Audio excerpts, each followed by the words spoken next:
Maura Healey's historic victory makes her the first woman elected governor of Massachusetts and the first open lesbian governor of any state in the country. But when it comes to the day-to-day dynamics on Beacon Hill, Healey's election is noteworthy for a different reason. When she takes office in January, it will be only the second time in more than 30 years that the governor's office and the legislature will be held by the same party.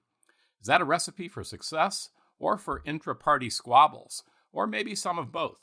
I'm Michael Jonas from CommonWealth Magazine. I explored those questions in a recent story you can find on our website, and to help shed more light on what could be in store for state government under one-party rule, I'm joined on this week's podcast by Joan Vanacchi, a longtime columnist at the Boston Globe. Joan, thanks for being here. Thanks for inviting me. Nice to be here. So first, I just want to ask you sort of what, if anything, you were particularly struck by about the governor's race and what we've seen in the few days since the election. To me, this was just sort of a strange race. And I say that, I think, because Healey's victory was indeed such a historic moment, but it also was so expected and utterly without suspense by the time, the election rolled around. Well, what struck me about the race first was that there was no race, as you said. I would have thought that, even though she was the strong candidate with the wide lead to begin with, I thought that Jeff Deal would have waged more of a fight. Maybe he didn't have the money, but it just seemed that he went out of his way to not really campaign or take it straight to her in any way, or even force a race. So that I was struck by that. When it actually happened, on one hand, it was anticlimactic because we knew what was going to happen, but I did find myself sort of touched by the moment. As you said, it's historic. How many women have tried to get to that spot and not made it? And as you said, I'm a long-time columnist, so I've been there to watch them. And so that there was a real sentiment I felt that, she tapped into at that moment. Yeah, no, absolutely. And, as people pointed out, or I know Shira Schoenberg, my colleague, pointed out in our story, she, wore a white pantsuit, which has become sort of a very symbolic gesture on the part of women at these moments to sort of acknowledge, those who've come before, it being sort of the sort of color of the suffragette movement and other moments going back, 100 years or more. So she certainly seemed, mindful of that moment too. But I guess the sort of fact that it was not really unexpected by the time it rolls around means we should have had a lot of time to think about and get used to what is coming in terms of the dynamic on Beacon Hill. And that's sort of what we're going to talk about a little bit more. And that's this dynamic of one-party rule. And just to sort of help listeners who maybe don't have the long view that you and I have from being around for all these years, is that Michael Dukakis left office in January of 1991, and Democrats have had a solid hold on the legislature for the entire 32 years since then, but only held the governor's office for 8 of those years, with Deval Patrick's 2 terms. So what do you think it will mean to have Democrats once again fully in charge? Well, I hate to say it depends, but I think it depends. Another sort of sidelight of this non-race was that I really don't have a sense of what kind of governor Maura Healey is going to be. I don't really have a sense of what her priorities are going to be. What is the first thing that she's going to tackle? What policy she passionately, can't wait to get behind. So once we have a better sense of that, of what her exact agenda is, we maybe should reconvene and talk about how it will work out with a legislature controlled by Democrats, because I don't know how aligned she'll be with the House or with the Senate, and whether they'll fight her or whether they'll think that she's on the right track. Right. No, I think that's completely true. And I think, people keep remarking all along. And her campaign, I found they sort of took umbrage at points when I think, reporters continually were sort of making this point that there wasn't a lot of substance to it.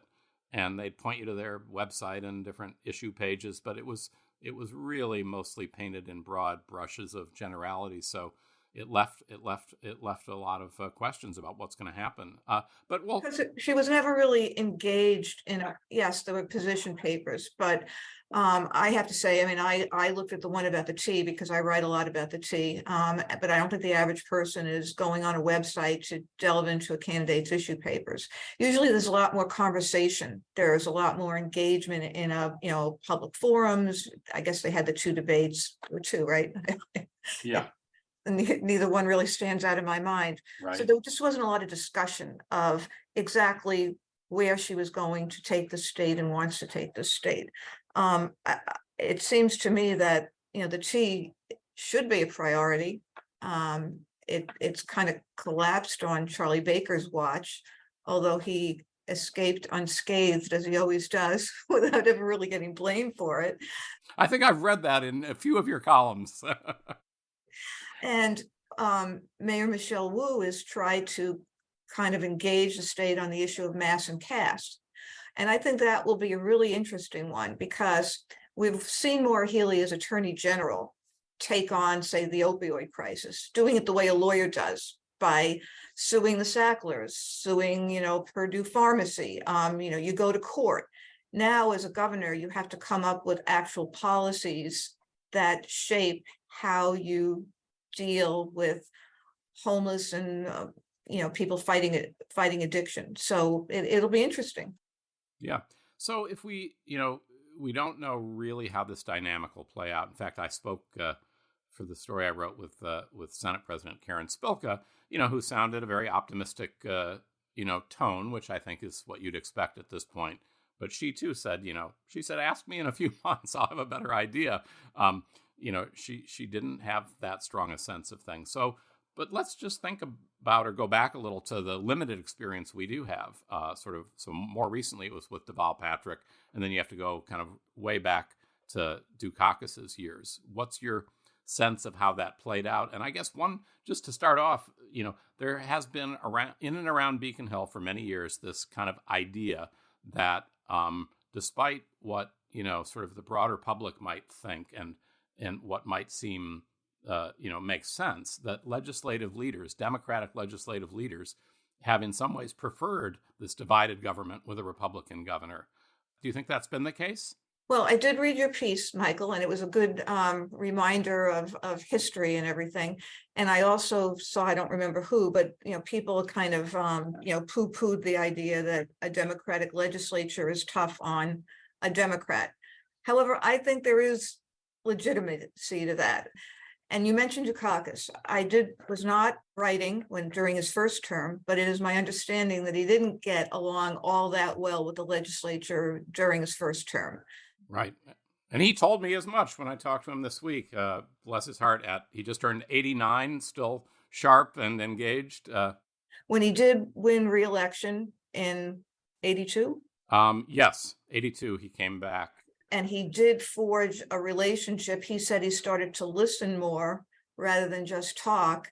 As I recall, what I think they did was forge a really strong alliance with Bill Bolger, who was then the Senate president, and established sort of a relationship with Bolger.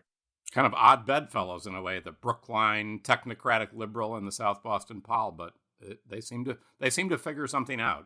Right. I think at the time, John Sasso was the chief of staff, and I think he was kind of the architect of the relationship and doing a lot of the compromising and finding the middle ground. So you need that kind of, sort of savvy politician to, figure out how you get from the legislature what you need, where is the meeting of the minds. So I think that was the secret, or not so much, that was the element of success for Dukakis when he returned to the State House. It kind of got mixed up when he started running for president. Yes. But then people were going along with him because they thought might just be president. Right. I heard somebody say to me, at least in that one period of time, everybody was auditioning for a job in Washington. Of course, God, it's such a brutal business. Then he loses, of course, then all the long knives are out. And it's just like, he couldn't, he couldn't get anyone to tell him the time of day. Right. But at the end, now, am I right at this? At the end, one of the last things he did was didn't he get a tax package passed. Yeah, they did have, it was a brutal ordeal, to get that through. And it Yes. actually set the stage for Bill Weld, who then had this revenue stream and was able to, sort of take credit for everything Right. being cool, when it was really the hard work of a Dukakis who came back defeated but didn't give up and worked hard on behalf to get that happen. Now, my recollection of the Weld years is, once again, he and Bolger had a very good relationship. Some would Right. say perhaps too cozy, too good, singing at a St. Patrick's Day breakfast and making Whitey Bulger jokes and, all of that. But the legislature liked Weld and got along with him, and I think pretty gave him what he wanted.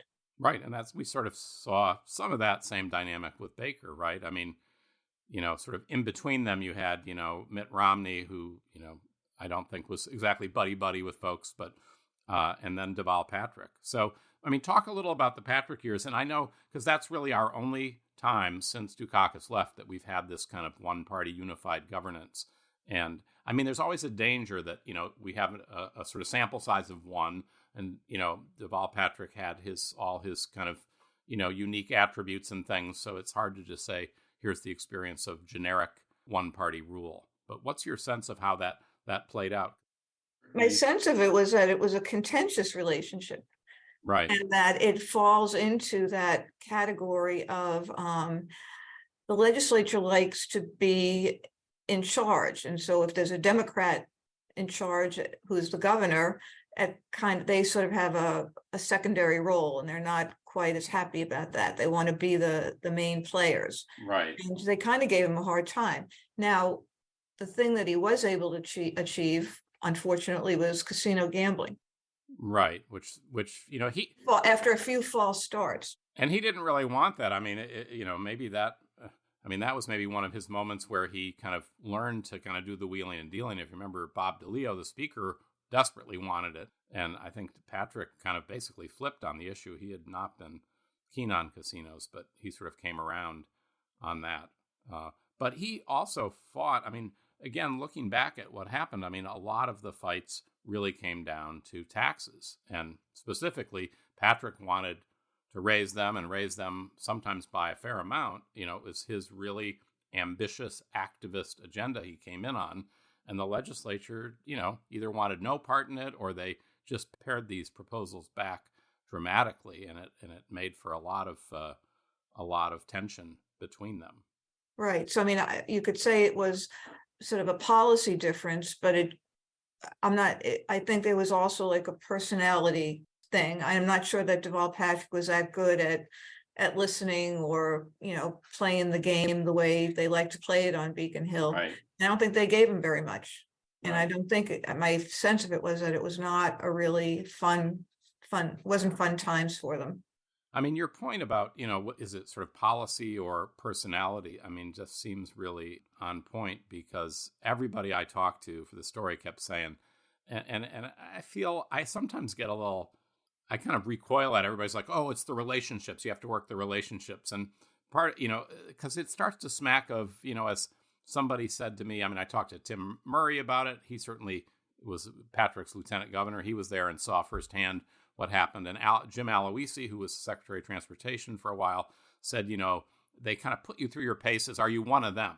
So it's sort of this idea about relationships. To me, sometimes I sort of say, oh, that's kind of a nod to the kind of insider old boys network type way things run. But I really do think, if you look at it in another way, it really makes a lot of sense. And it's sort of how so many things in the world work. And that's where, it seems like Democrats, especially Dukakis, said it wasn't that he necessarily had huge policy difference with the legislature. He just was, kind of arrogant. And he said, I like to talk a lot, not listen. And they just couldn't stand that. And I think Patrick suffered from some of that too. So then we come to Charlie Baker, and I'm not sure how much listening he does. Right. He did Teflon Charlie. It doesn't matter though, right? Right. He managed to forge to get, I don't know, did he get what he wanted? what did Charlie Baker want? Well, not that much, I think, and I think that's where I think early on, I've had a number of people say they don't foresee the kind of clashes that, say, Deval Patrick had uh, for Maura Healey, but Patrick, even campaigning, I mean, he talked about the need for the state. I mean, he said there's a lot we need to do to sort of lift people up, and he was obviously an incredible speaker and inspiring speaker, but behind that inspiring oratory was kind of an idea of a real activist program of what state government should do. And she has, been kind of the polar opposite of that. She keeps sort of in a nod to Baker saying, I'm just going to, fix what's broken and continue what's working, which is sort of like saying not much of anything. And so I don't know that she's going to clash, because it's not clear that she's going to have like these big asks. That's what I think somebody in my story said. The first thing you ask is, well, what's the governor's agenda? What are they going to ask the legislature to do? Right. And like on the so-called campaign trail, of which there was, very little campaigning and a very short trail. I mean, she did say that she liked Baker's tax reform package. And will she actually advocate for that? And if she does she do it just because, I don't know how strongly she believes in it, but it could be one of these things where you say that you're for it, know that it's going to get shot down by the legislature, and then it's not your fault. Right. So it'll be interesting to see how that plays out. And the other thing I just wanted to throw out was, once Charlie Baker said he wasn't running, that was the first time that you saw really any kind of pushback from the legislature, where they kind of didn't give him necessarily what he wanted. So it's just kind of interesting how the power dynamic plays into it.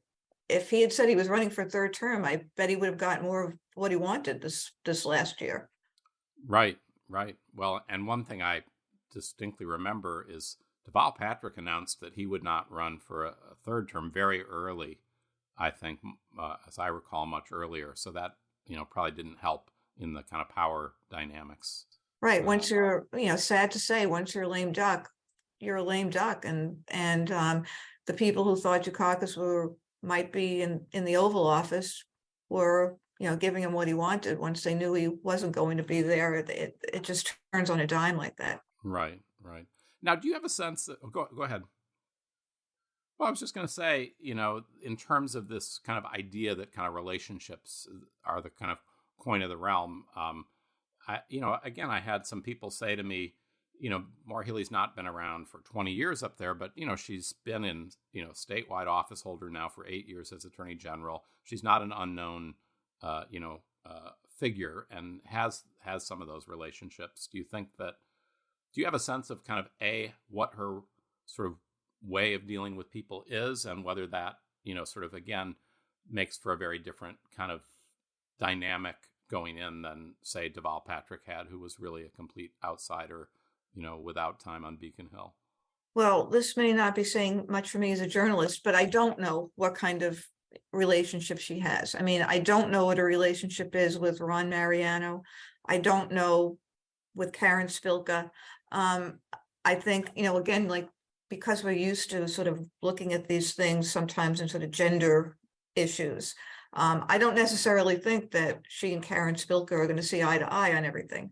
It's already clear that, I know Michelle Wu isn't on Beacon Hill, but I get the sense that they don't necessarily see eye to eye on everything. So that's going to be sort of an interesting sort of twist of how supportive are you supposed to be of the first female governor.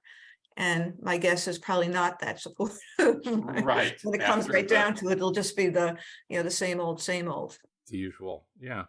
And the other thing that so to this point about sort of who's in charge, I think that the essence of this idea that there could be more tension, not less, when it's all one party, is the idea that, we kind of are all now on the same team. And then the question is, well, okay, well, who's the leader of the team? I mean, that's the simplest way to put it, right? And when you have divided government, there's no pretense that, yes, everybody talks about trying to work for the betterment of the state, but there's kind of clear differences. They have different party labels. But now with Democrats, I think that's ultimately what it comes down to, and why this arrangement, brings with it some tensions that again, almost paradoxically, aren't there when it's divided government.